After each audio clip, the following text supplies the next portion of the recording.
lui-même. Celui qui prophétise, il édifie qui? L'assemblée. Comment toi tu veux édifier l'assemblée si toi-même tu n'es pas édifié?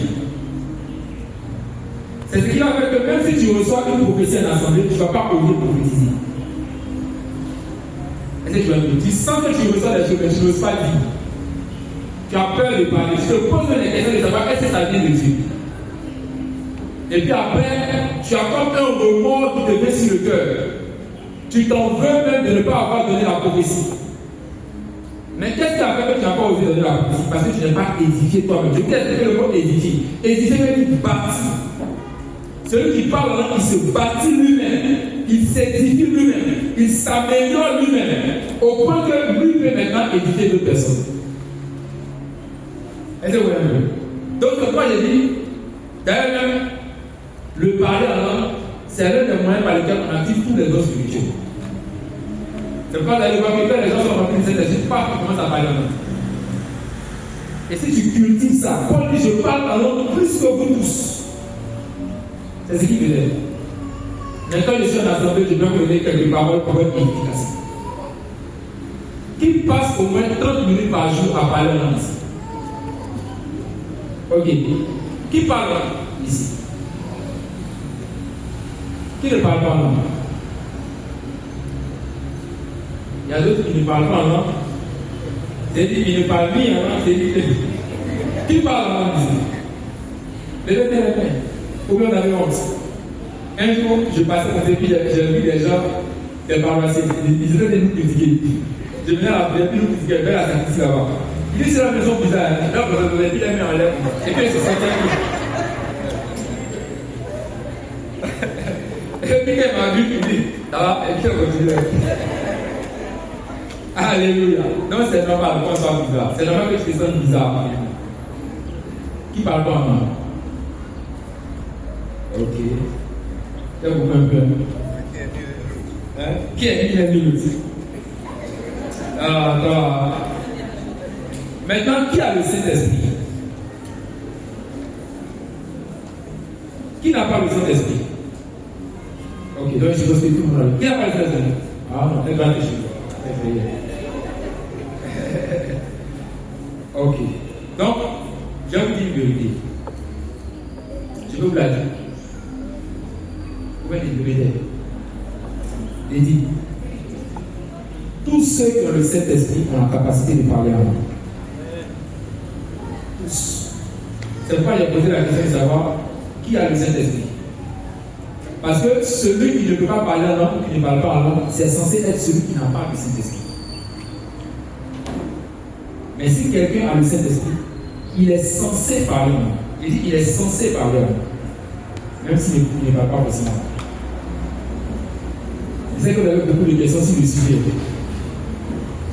D'accord? Mais c'est une vérité que nous l'avons dit. Gardez-la dans votre cœur. Gardez-la dans votre cœur. Le problème souvent, c'est à cause de certaines considérations, certains scripts. Est-ce qu'on parlait en langue là? C'est vrai de parler en langue. Est-ce que vous voyez? Mais je t'assure que si tu pratiques le fait de parler en langue, particulièrement dans ton but personnel, de façon personnelle, tu vas activer toutes les choses que tu fais facilement. On expliquera beaucoup plus intéressant.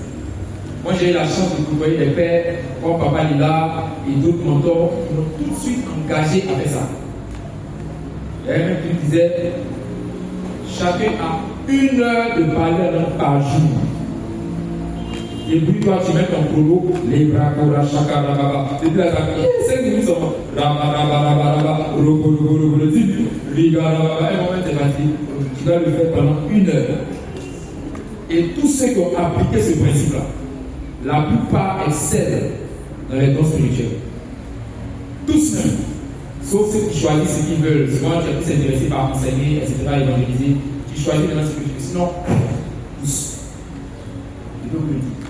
Si vous pratiquez ça, votre esprit sera comme une antenne capable de capter n'importe quelle chaîne. Que Dieu vous bénisse. Amen.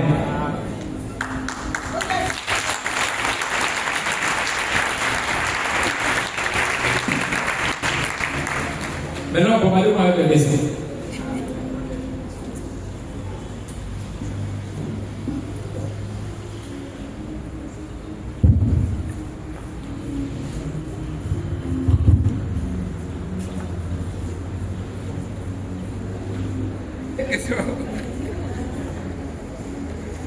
Ok. C'est venu parce que quand tu as donné la différence, tu as fait d'abord le tour, pour savoir ce que c'est que la prophétie. Puis tu as fait la différence entre prophétie et parole de connaissance. Sentais quelqu'un dire dans son cœur, il n'y a rien compris dans tout cela. Je ne vois pas la différence.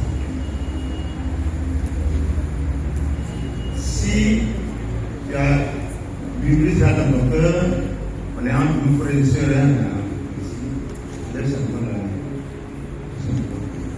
Je n'ai rien compris. Je ne vois pas la différence. Soit vous t'interrogez ou vous faites rien dans ce sens. Ok, essayez de devenir ici.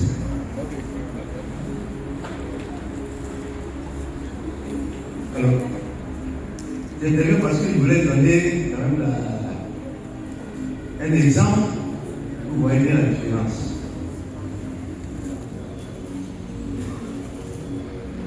Quelqu'un au bout de l'assemblée dit la vie, c'est moi qui vous la donne. Et cette vie-là, elle est précieuse. Préservez-la. Alors, qui parle? Bon, vous voyez, qui parle, mais quand il dit la vie, c'est moi qui vous la donne. Qui est en train de parler en vérité? C'est Dieu. Dieu passe par cette personne en l'air. Donc, vous dites cette parole-là. La vie, elle est précieuse, c'est moi qui vous la donne. Préservez-la. Et puis, une autre parole va dire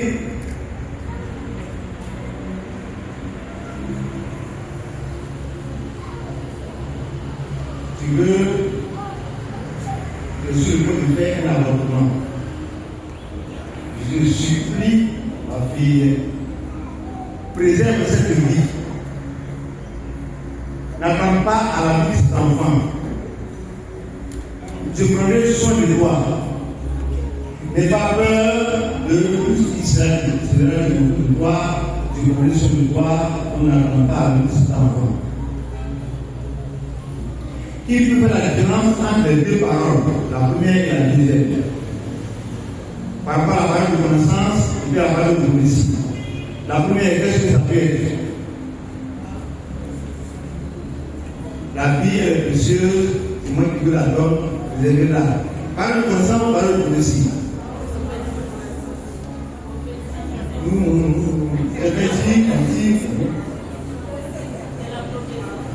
Qui dit prophétie? Qui dit prophétie? Qui dit prophétie? La parole, c'est moi qui vous la donne. Préservez-la. Prophétie, parole de connaissance.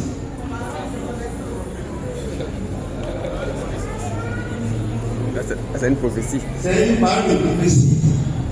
C'est une prophétie. C'est Dieu qui parle. C'est Dieu qui parle. Dieu, au milieu de son assemblée, parle à son peuple. La vie, c'est moi qui veux la donne. Vous avez là, c'est une parole de prophétie. Et par rapport à cette parole de prophétie, si dans mon cœur, j'ai un dessein d'aller vers aborder, à la vie, cette parole vient m'amener à ne pas. Par contre, ma fille, ton projet n'est pas bon, car dans la vie de cet enfant, c'est moi qui t'ai donné cet enfant, préserve la vie de cet enfant. Ça, c'est quelqu'un dans l'assemblée qui a formé un projet. Je ne connais pas la personne, mais c'est une idée cachée dans le cœur de quelqu'un que le Seigneur me dévoile. C'est ce qu'on appelle la parole de connaissance. La parole de connaissance, le Seigneur met en mon cœur de drôle une action de quelqu'un ici. Il y a un secret dans lequel il veut entrer, lui dit, il ne veut pas ceci. Tandis que la parole de prophétie, c'est Dieu qui parle à son peuple.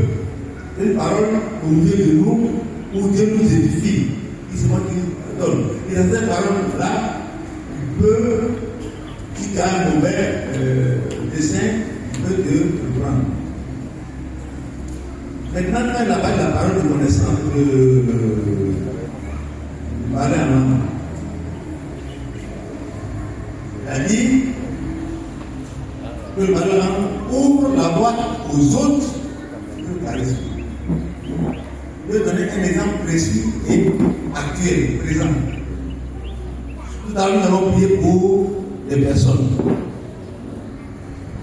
Je prie pour 2 personnes.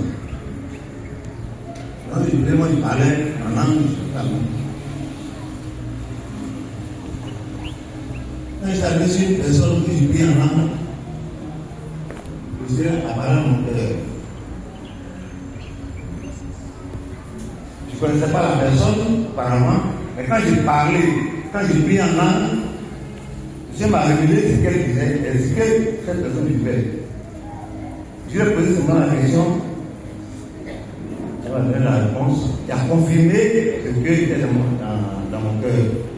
En assemblée, j'ai ouvert la parole, que je dis qu'il y a parmi nous ici quelqu'un qui vit cette situation. Le Seigneur a une solution pour toi. C'est une parole de connaissance. Comme je prie pour la personne, je m'a révélé, et que c'est du cas. Je ne vais pas dire comme ça à tout le monde. Je pose la question à une personne. Donc j'ai prié par rapport au problème que la personne vivait. Et que le Seigneur m'a révélé son problème. Et on a prié. Donc la prière en langue ouvre la voie à diverses manifestations.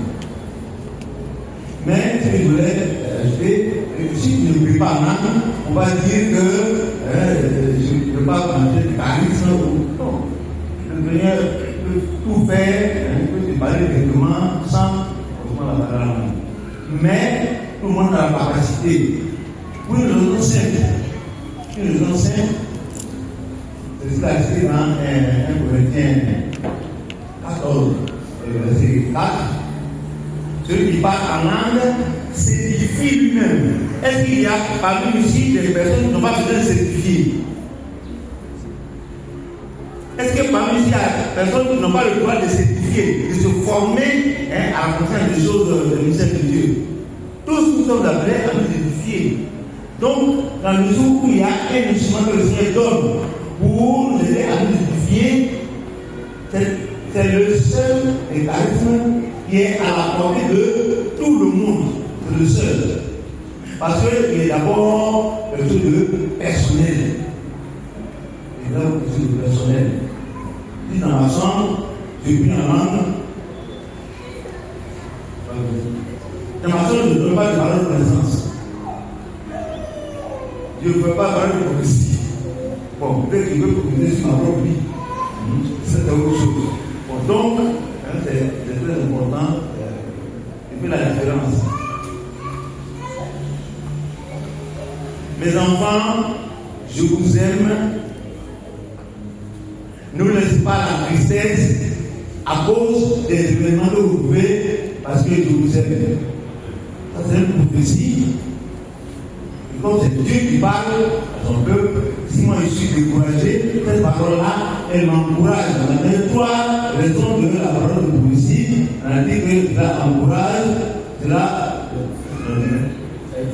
exhorte. Donc, Dieu vient édifier son peuple, Dieu vient fortifier son peuple, en général, ça c'est la prophétie.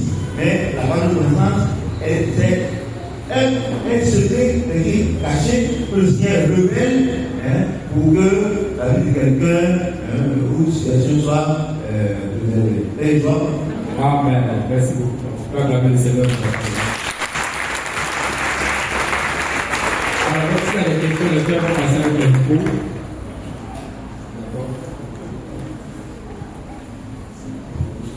Vas-y, joueur. Merci pour ton enseignement. J'aimerais savoir comment prier en langue. S'il y a une formule pour ça, il y a un test littéraire, puis on doit cultiver ça en nous. Bon, il ne sait pas quoi. Quelle formule on doit étudier pour pouvoir parler en langue? Il y a bien savoir. Merci. Oui.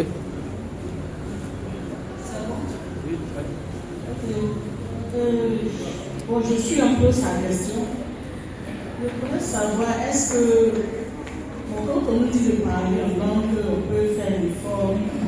Si peut-être que c'est pas poussé par l'esprit et qu'on s'enferme dans notre champ, on commence à inventer les mots, les paroles, est-ce que c'est pas une alarme de notre part, je sais pas.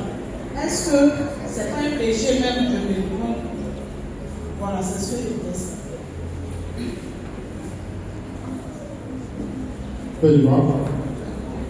Ma préoccupation, c'est par rapport à la prédiction de ce deux conflits. Lorsque tu as dit que la prédiction, ce n'est pas la prophétie. Or, en prenant l'exemple, tu as pris l'exemple du prêtre Caïphe. Caïphe a prophétisé, selon ce qu'il dit, Caïphe a prophétisé sur la mort de Jésus. Alors que Caïphe a parlé dans le futur, Jésus n'était pas encore crucifié, c'est-à-dire qu'il est dans le futur. Mais ça, n'a pas fait une prédiction. C'est-à-dire que Caïphe a prophétisé. Donc, j'aimerais savoir, la prédiction, là, ce n'est pas la prophétie. Quelle est la différence entre prophétie et prédiction? Alors, ce n'est pas la même chose. Donc, je voudrais dire que c'est un peu mélangé dans ma tête. Faites voir.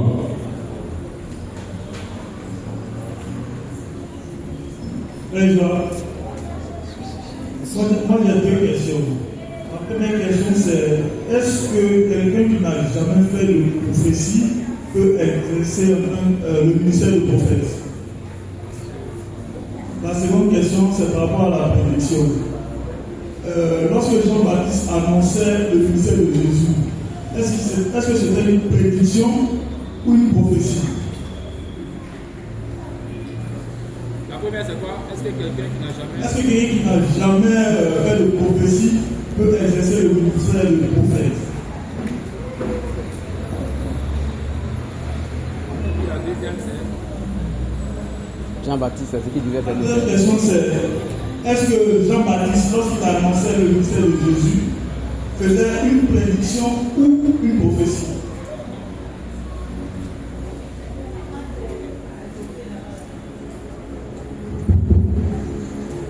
Président, on dit souvent qu'on ne sait pas payer. Moi, chaque soir et chaque matin, je fais le charier de terreau. Est-ce que je vis bien ou je ne vis pas?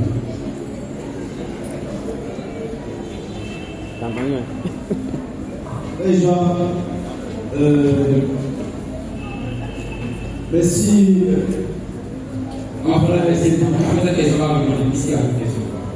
Ok, vous avez dit que méditer la parole est le moyen pour activer le don de la prophétie. J'aimerais savoir comment méditer la parole en essayant de pouvoir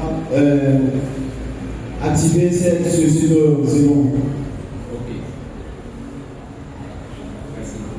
D'accord. S'il y a des questions, on va essayer de répondre plus au début. Espérons que ça rejoint toutes les questions qui sont là et en même temps. Vas-y. Alors la première question c'est. Attends.